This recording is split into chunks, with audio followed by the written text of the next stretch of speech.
Hello, everybody, and thanks for joining me.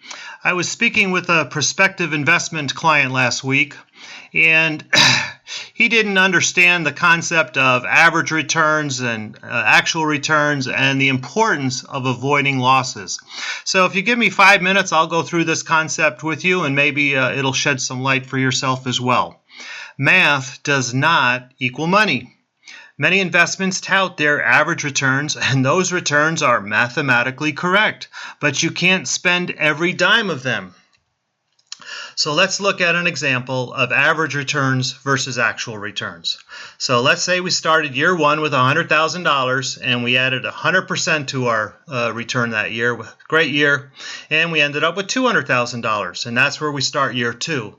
But oh man, what the market giveth, it taketh away. We lose 50%, minus $100,000, back at $100,000 again.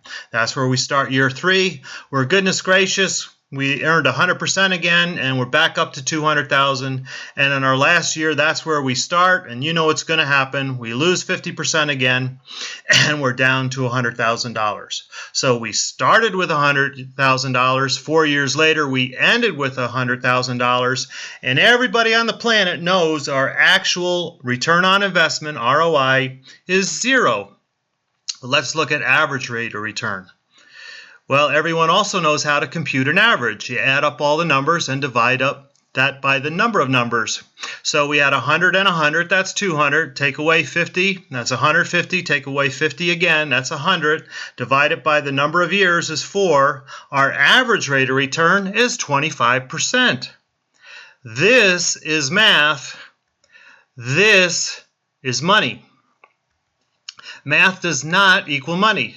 Now, I use those exaggerated 100% up years and 50% down years only to emphasize a point. The returns most folks experience are nowhere near as volatile, but you can only spend actual returns. So when does math equal money? Only when there are no negative years. But that's not the way the stock market usually works. Most investors get up and down years, so their actual spendable returns are less than the average stated returns. So who cares? I don't care about average stated returns. All I care about is actual money in my account and having a solid retirement plan to beat inflation and not outlive my money. But it gets worse. When you take retirement income withdrawals when your portfolio is down, especially way down, your actual returns plummet.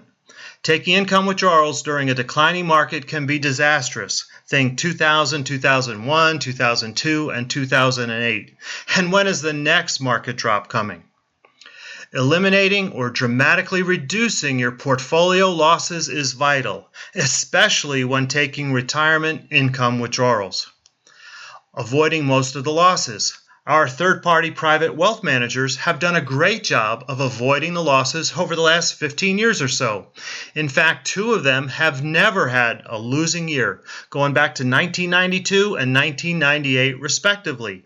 Now, that does not mean they can't have a losing year, and I'm sure at some point they will have a losing year. And certainly they've had losing quarters along the way.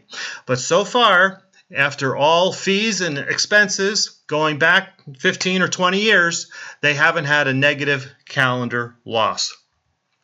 Or you can eliminate all possibility of losses.